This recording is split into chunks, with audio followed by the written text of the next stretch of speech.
আমাকে বলে, কৃষ্ণ, যদি তুমি জানো যে নিয়তিতে কি আছে তাহলে তাকে বদলে দাও না কেন? মহাদেব আমাকে বলেন যে শ্রীকৃষ্ণ, যদি আপনি এটা জানেন যে সাম্বের নিয়তি এটাই, তাহলে আপনি তাকে বদলানোর চেষ্টা কেন করেন? কেন? কারণ আমি একজন পিতা, আর পিতার কর্তব্য এটাই, তিনি যেন সম্ভাব্য সব চেষ্টা করেন নিজের সন্তানের মঙ্গলের জন্য। নিয়তি আমি জানি, কিন্তু এটাও আমি জানি যে কর্মের থেকে বড় আর কোনো নিয়তি হতে পারে না। অভিজ্ঞতাও রয়েছে যে কর্মের হাতে নিয়তির এই চক্র বদলে যেতে পারে। তাই জীবনে যদি আপনার কখনো এমন মনে হয় যে এটা তো অসম্ভব, তখনও চেষ্টা করা কখনোই ছাড়বেন না।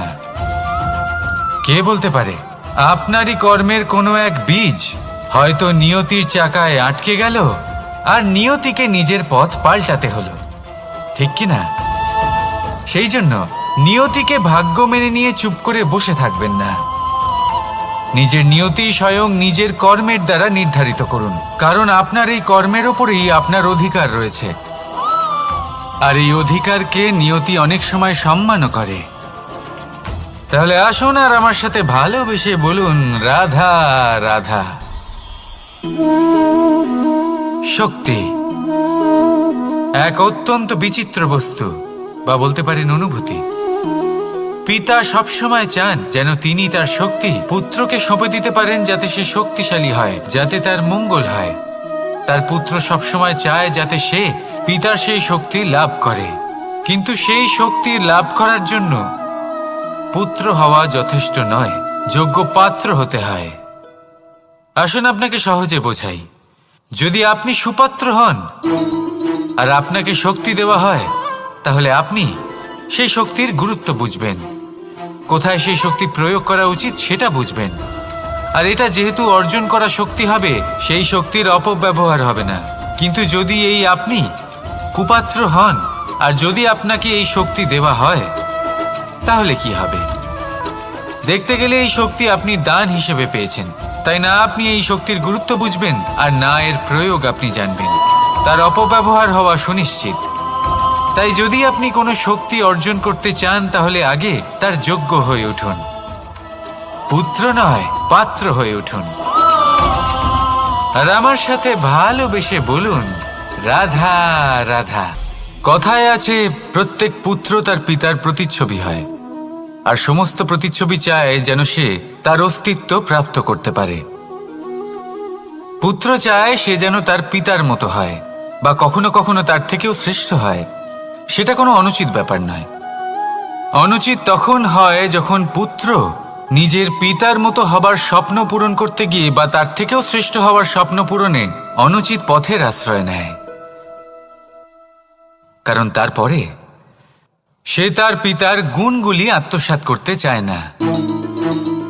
সে শুধুই এটা চায় যে সংসারের চোখে যেন আমি শ্রেষ্ঠ প্রমাণিত হই। এটা অনুচিত। সংসারে এমন অনেক মানুষ আছেন যারা এই কারণে শ্রেষ্ঠ হওয়ার চেষ্টা করেন যাতে তার পরিবারের তার পিতার সম্মান বৃদ্ধি পায়।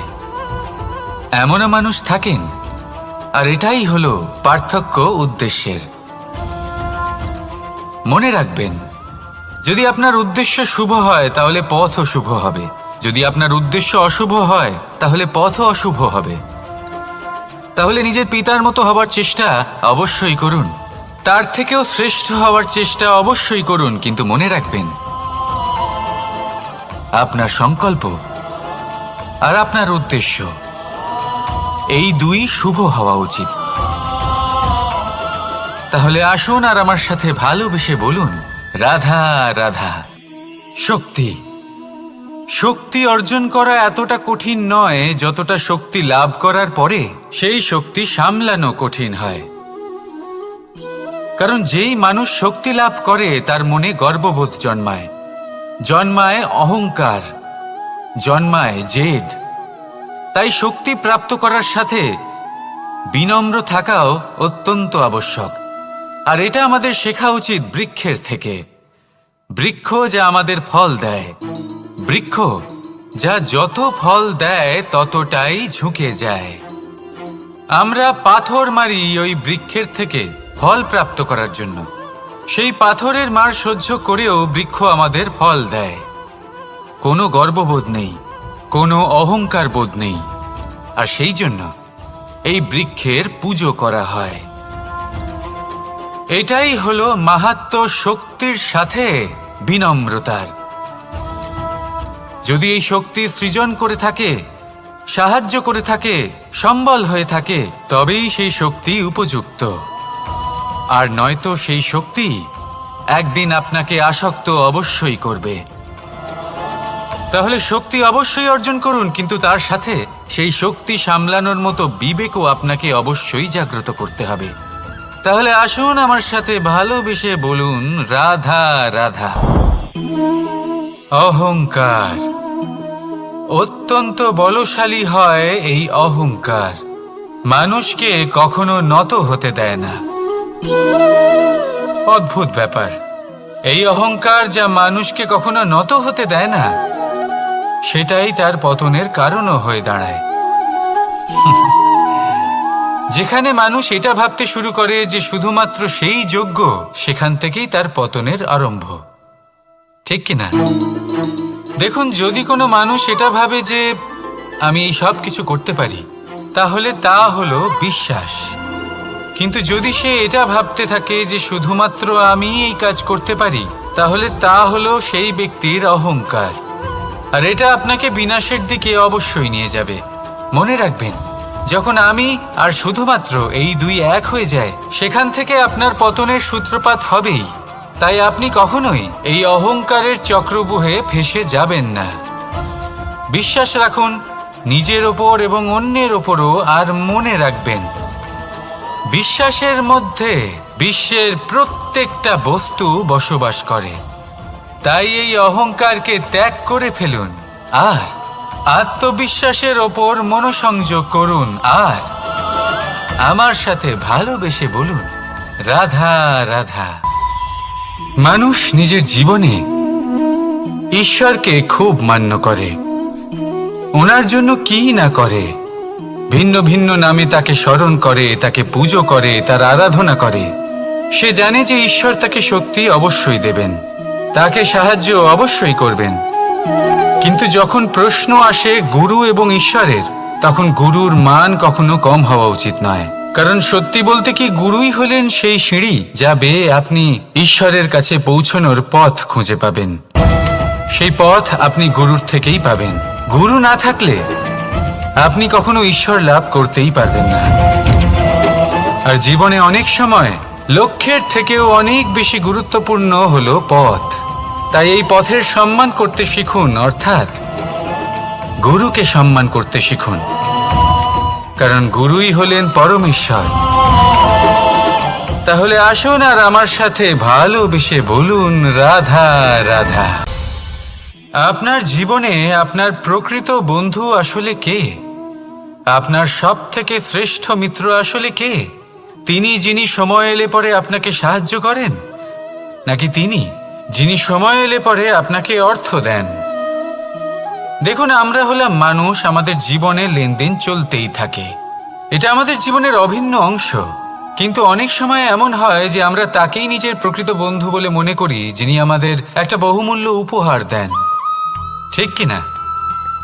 এবার আপনার জীবনে সেই বহুমূল্য উপহার কোনটা, ওই অমূল্য মিত্র আসলে কে, সেই সিদ্ধান্ত হলো আপনার। কিন্তু যদি আপনি আমাকে জিজ্ঞেস করেন, তাহলে আমার মতে স্বর্ণ, হিরে, মুক্ত, ধন এগুলো বহুমূল্য নয়। বহুমূল্য হলো সঙ্গ, যখন আপনি একা হয়ে যাবেন।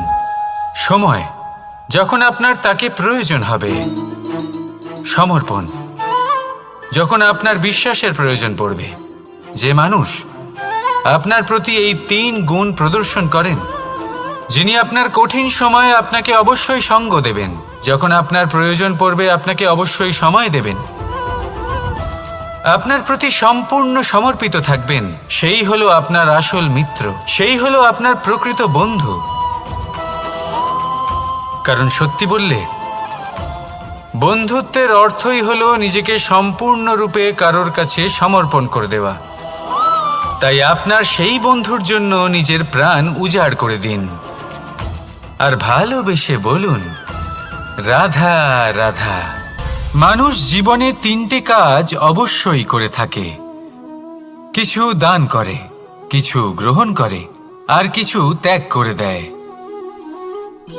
এটাও ভাবতে থাকে যে এটা করলে কিভাবে করবে। দেবার জন্য পর্যাপ্ত ধন নেই, নেবার জন্য সংসারে অত স্নেহ নেই, আর ত্যাগ করার জন্য জীবনে এত সুখই নেই, তাহলে কিভাবে করবে? আসলে আমরা বস্তুগত চাহিদা অর্জনে এত ব্যস্ত হয়ে পড়ি যে আমরা বুঝতেই পারি না যে কি নেবার আছে, কি দেবার আছে, আর কি ত্যাগ করার আছে। তাহলে আজ আমি আপনাকে বলেই দিই, মনে রাখবেন এই তিনটে গুরুত্বপূর্ণ গুণ, তিনটে গুরুত্বপূর্ণ কথা। দেবার জন্য আছে দান, নেবার মতো আছে জ্ঞান, আর ত্যাগ করার মতো আছে অহংকার। যখন আপনি দান করতে শিখে যাবেন, জ্ঞান অর্জন করার শক্তি আপনা থেকেই আপনার মধ্যে চলে আসবে। আর যখন এই জ্ঞান আপনার মধ্যে প্রবেশ করবে, অহংকার আপনা থেকেই আপনার থেকে দূরে চলে যাবে। যে ব্যক্তি এই তিনের মধ্যে ভারসাম্য বজায় রাখতে পারে, তার বর্তমান, ভূত, ভবিষ্যৎ, লোক, পরলোক সব কিছু শুধরে যায়। যেই দিন আপনি দান করতে শিখে যাবেন, জ্ঞান আহরণ করতে শিখে যাবেন, অভিমান ত্যাগ করতে শিখে যাবেন, আপনার সর্বশক্তিশালী, সর্বশক্তিমান পরমেশ্বরেরও প্রয়োজন পড়বে না। কারণ তখন ঈশ্বর আপনার মধ্যেই বাস করবেন। তাহলে আসুন আর আমার সাথে ভালোবেসে বলুন, রাধা রাধা। জীবনে অনেক সময় সমস্যা আমাদের চারদিক থেকে ঘিরে ফেলে। এই সমস্যা নানান ধরনের হতে পারে। আর্থিক সমস্যা হতে পারে, পারিবারিক সমস্যা হতে পারে, কোনো সম্পর্ক নিয়ে সমস্যা হতে পারে, কখনো কোনো দৈনিক সমস্যা হতে পারে, কখনো কোনো দ্বন্দ্ব হতে পারে, অনেক সমস্যা হতে পারে। কিন্তু যখনই কোনো সমস্যা আসে, আমাদের মনে তার জন্য একটা উত্তর অবশ্যই থেকে থাকে, যা আমাদের অন্তরে রয়েছে। একে আমরা বলি আত্মা। আত্মা হলো পরমাত্মারই রূপ, আর পরমাত্মা তা কখনোই কিছু অনুচিত চাইবে না, তাই তো? এই আত্মা খুব ভালো করে জানে যে কোনটা উচিত আর কোনটা অনুচিত। যদি আসল বিষয়ের কথা বলি, তাহলে আপনাকে নিজের মনকে বুঝতে হবে। কারণ আত্মা তো পরমাত্মা থেকেই আসে, কিন্তু এই মন মানুষ জন্ম থেকেই প্রাপ্ত করে, যার বিকাশ হয় এই সংসারকে দেখে। যেদিন আপনার এই মন আর আপনার এই আত্মা, এই দুই এক হয়ে যাবে, আত্মসাৎ হয়ে যাবে, সেদিন আপনার জীবনে না কোনো সমস্যা থাকবে, না কোনো ঝঞ্ঝাট থাকবে, না কোনো সংকট থাকবে। কারণ আপনার কাছে সেই সমস্ত সমস্যার, সমস্ত বিপদের সমাধান থাকবে, আর তাও আপনারই অন্তরে। তাহলে আসুন আর আমার সাথে ভালোবেসে বলুন, রাধা রাধা। ভক্তি আর শক্তি, এই দুইয়ের মধ্যে সম্পর্ক অত্যন্ত সরল। মানুষ ভক্তি করেন যাতে তিনি শক্তি লাভ করতে পারেন, আর শক্তি লাভ করার পরে ভক্তি ভাব ভুলে যান, আর শক্তির প্রতি আসক্তিতে মত্ত হয়ে যান, আর সেখান থেকেই তার বিনাশ শুরু হয়। কেন? কারণ ভক্তির দ্বারা প্রাপ্ত শক্তি অন্য কারোর হিতের জন্য ব্যবহার করতে হয়, অন্য কারোর মঙ্গল করার জন্য ব্যবহার করতে হয়, কারোর বিনাশের জন্য নয়। এবার যদি আমি আপনাদের একটা উদাহরণ দিয়ে বোঝাই, তাহলে কোদাল দিয়ে আমরা মাটি কোপাতে পারি, একটা গর্ত খুঁড়তে পারি, যাতে একটা নতুন বৃক্ষ জন্ম নিতে পারে। একটা বৃক্ষ যা অন্য জীবকে ফল প্রদান করবে, যাত্রীদের ছায়া প্রদান করবে। কিন্তু এই কোদালের ব্যবহার যদি আমরা অন্য কারোর ক্ষতি করার জন্য করি, তাহলে ক্ষতি শুধুমাত্র আমাদেরই হবে। তাই জীবনে যদি আপনি কোনো শক্তি লাভ করেন, হয়তো ভক্তির দ্বারা বা অন্য যেখান থেকেই হোক, তার সদ্ব্যবহার করতে শিখুন, নয়তো এই প্রাপ্ত শক্তি আপনার পতনের কারণ হয়ে দাঁড়াবে। তাহলে আসুন আমার সাথে ভালোবেসে বলুন, রাধা রাধা। বরদান, অত্যন্ত বিচিত্র এক বিষয়। কিন্তু দেখতে গেলে এই বরদান কি না করতে পারে।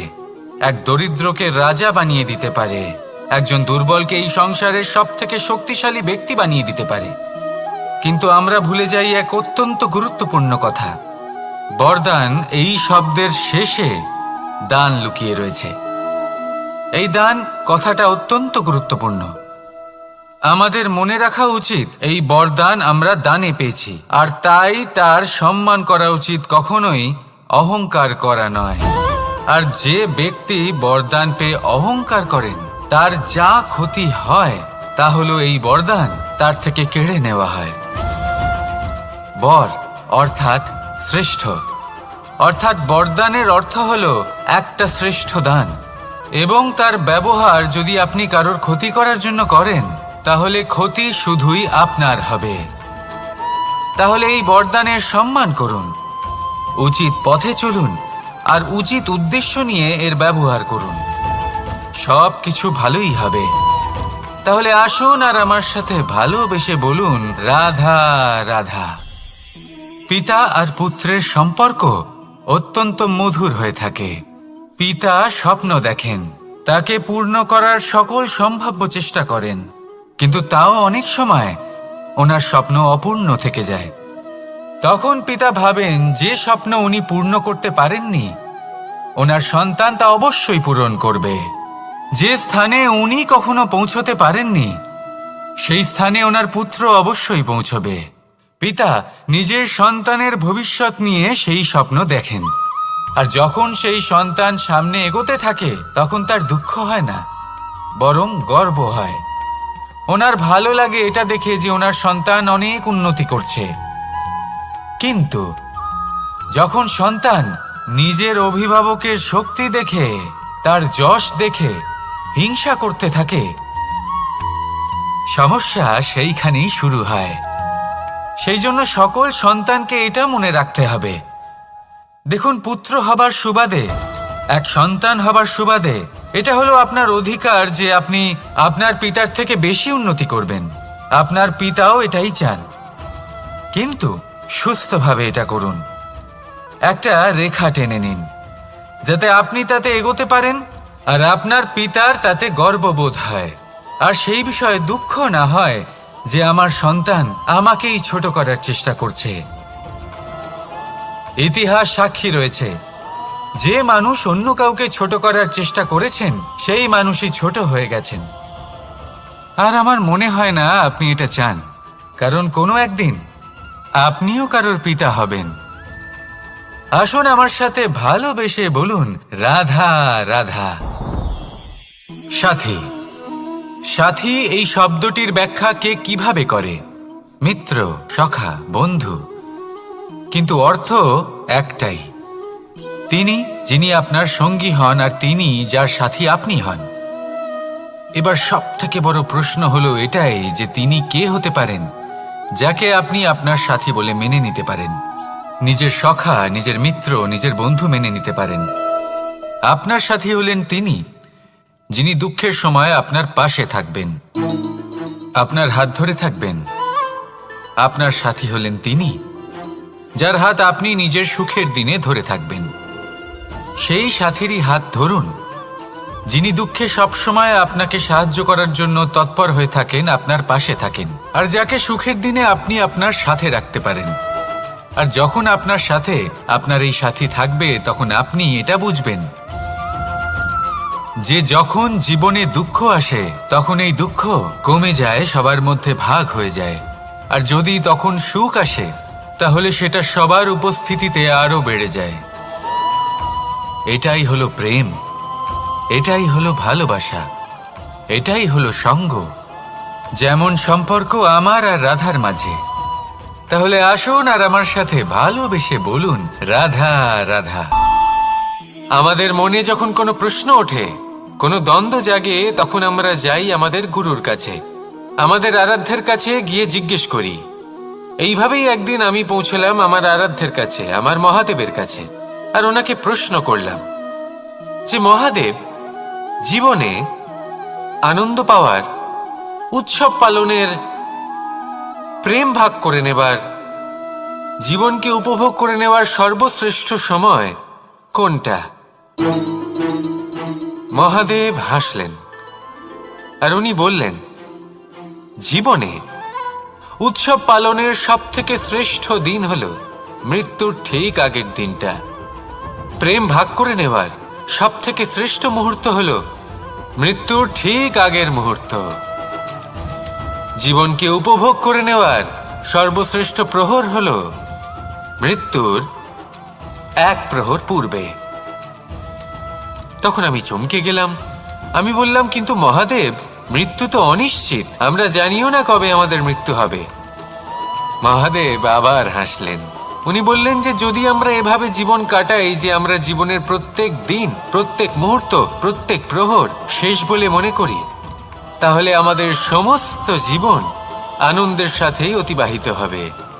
কি বলেন? তাহলে আপনিও এই কথা মনে রাখুন আর আমার সাথে ভালোবেসে বলুন, রাধা রাধা। জীবনে অগ্রসর হওয়ার জন্য আমাদের কাকে প্রয়োজন হয়? মাতা পিতা, বন্ধু, প্রেম, সাহায্য, অর্থ, পরিশ্রম, আশা। ভিন্ন ভিন্ন মানুষ ভিন্ন ভিন্ন বিকল্প চয়ন করে। যদি আমি আপনাকে বলি, তাহলে জয় আর পরাজয়ের মন্ত্র দুটো শব্দের উপর নির্ভর করে, মেনে নেওয়া আর দৃঢ় হওয়া। যদি মেনে নেন তাহলে হেরে যাবেন, যদি দৃঢ় হন তাহলে নিশ্চিত রূপে জয়ী হবেন। যদি কখনো আপনি ক্লান্ত হয়ে ওঠেন, আপনি দুঃখী হন, পুরোপুরি ভেঙে পড়েছেন, তখন মেনে নেবেন না যে আপনি ভেঙে পড়েছেন, নয়তো হেরে যাবেন। তখন উল্টে স্থির করবেন যে যাই হয়ে যাক না কেন, আমি জয়ী হবই। আর আপনি দেখবেন যে জয় নিশ্চিত রূপে আপনার কাছেই আসবে। তাহলে এই কথা মনে রাখবেন আর আমার সাথে ভালোবেসে বলবেন, রাধা রাধা। সময়, জীবন, কাল। দেখতে গেলে এই তিনটি শব্দ একটি শব্দেরই সমার্থক শব্দ মনে হয়, কিন্তু এই শব্দগুলির অর্থ কি সমান? কখনোই নয়। হ্যাঁ, এই সময় চলতে থাকে, জীবন চলতে থাকে, কালচক্র চলতে থাকে। এই সময় কেটে যায়, কিন্তু এই জীবন, একে যাপন করতে হয়। কি বলেন?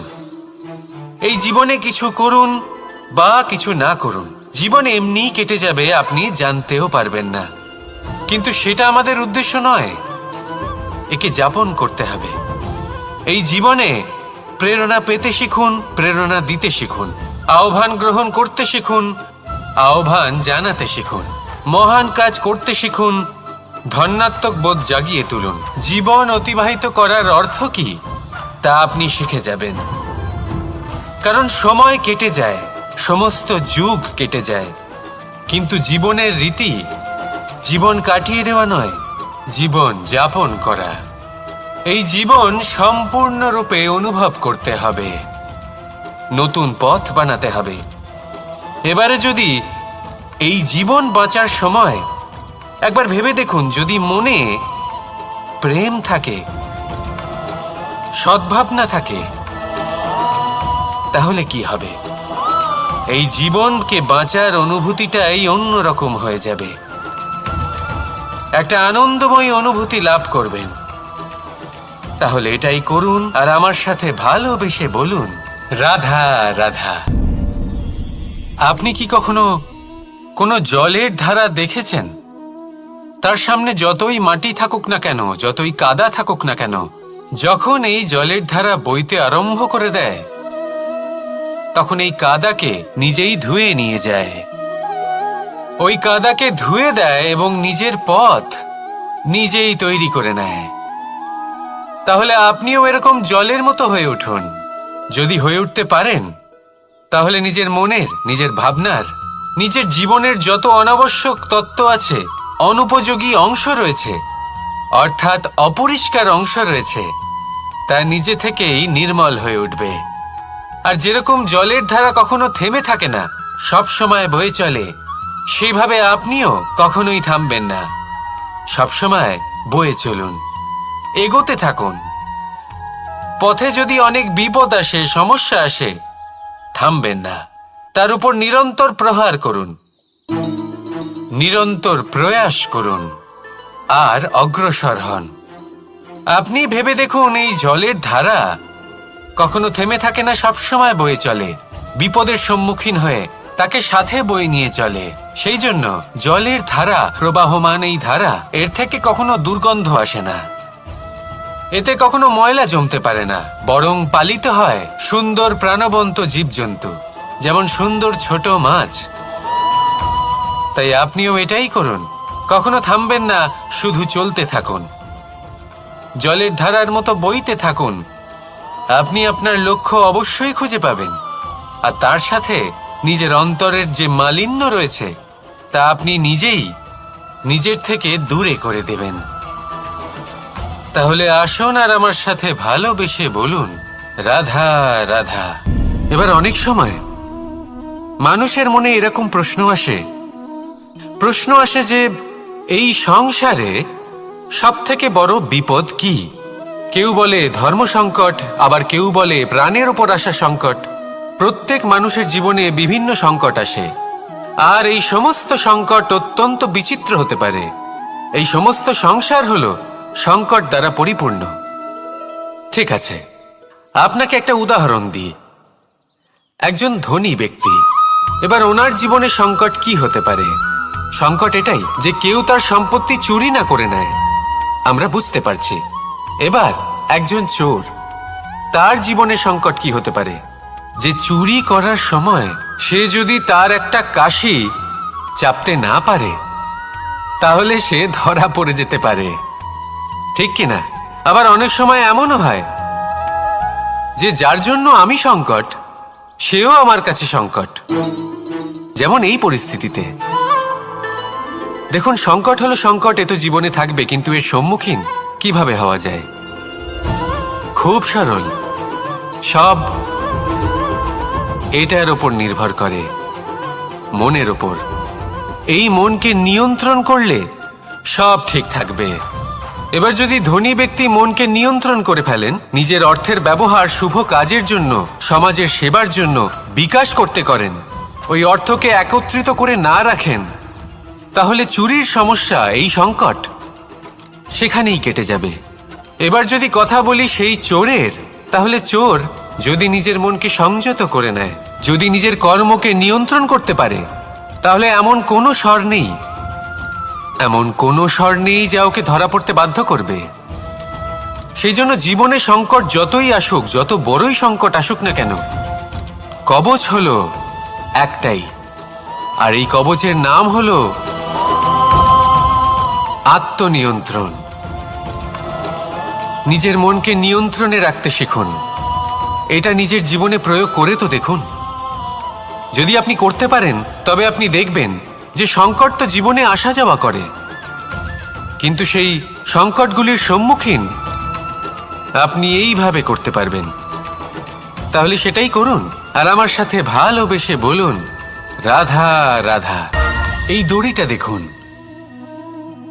ছোট ছোট রেশম দ্বারা তৈরি, এটা সরু সুতো দ্বারা তৈরি হয়েছে এটা, আর এ অত্যন্ত কোমলও বটে। আর আপনি চাইলে এটা সোজাও করে দিতে পারেন, আর চাইলে এটা বেঁকিয়েও দিতে পারেন, আর যদি চান তাহলে এটা গোল গোল করে বেঁধে কোথাও রেখেও দিতে পারেন। এবার এই কোমল দড়ি যদি কোনো নিষ্ঠুর কঠিন পাথরে বারংবার জড়িয়ে দেওয়া হয়, তাহলেও তাকেও কাটতে পারে, নিজের ছাপ ছেড়ে যেতে পারে, সেটার আকারও বদলে ফেলতে পারে। এবার এর কারণ কি? এর কারণ হলো অভ্যাস আর নিরন্তর প্রচেষ্টা। যদি আপনিও চেষ্টা করেন আর নিরন্তর কর্ম করে যান, তাহলে আপনার প্রারব্ধ পাথরের মতো কঠিনই হোক না কেন, তাতে ভাঙন ধরিয়েও আপনি নিজের লক্ষ্যে অবশ্যই পৌঁছতে পারবেন। একটা গুরুত্বপূর্ণ কথা মনে রাখবেন, সুকর্মের অভ্যাস আর নিরন্তর প্রয়াস, এই হলো সাফল্যের মন্ত্র। তাহলে জীবনে এই মন্ত্র আনুন, আর আমার সাথে ভালোবেসে বলুন, রাধা রাধা। বসন্ত ঋতু, এই সময় মন আনন্দে ভরে থাকে, এমন মনে হয় যেন আমরা আকাশে বিচরণ করতে চলে যাই, কিন্তু সেটা তো সম্ভব নয়। সেই জন্য হয়তো আমরা ঘুড়ি ওড়াই, এই ঘুড়িকে নিজেদের প্রতিরূপ মনে করে। এবার অনেক মানুষ আছেন যারা ঘুড়ি ওড়ান, কিন্তু এই কর্মের সারমর্ম কি সেটা কজন বুঝতে পারেন? আপনি এটা মনে করুন যে আপনি হলেন সেই ঘুড়ি, আর এই সুতো যিনি ধরে রয়েছেন তিনি হলেন পরমাত্মা। আর এই সুতো যেখান থেকে শুরু হয় সেই লাটাই হলো আমাদের কর্মচক্র। এবার আপনি নিজেই অনুমান করুন যে এই উড়ান কার ওপর নির্ভরশীল, পরমাত্মার ওপর আর আপনার কর্মের ওপর। যদি পরমাত্মা আপনার হাত ধরে থাকেন, আপনার সাথে থাকেন, যদি আপনি শুভ কর্ম করতে থাকেন, আপনি এই আকাশে উড়তে থাকবেন। কিন্তু কোথাও কোথাও যদি পরমাত্মার সাথে এই বন্ধন ছিন্ন হয়, আপনার কর্মচক্র খারাপ হয়ে যায় বা থেমে যায়, তাহলে আপনার এই ঘুড়ি কেটে যাবে আর দূরে কোনো গাছের ডালে গিয়ে আটকে যাবে। তাই শুধুমাত্র ঘুড়ি ওড়াবেন না, তার থেকে শিখুন, পরমাত্মার সাহচর্যে থাকুন, সবসময় শুভ কর্ম করতে থাকুন আর সবসময় এই আকাশে উড়তে থাকুন।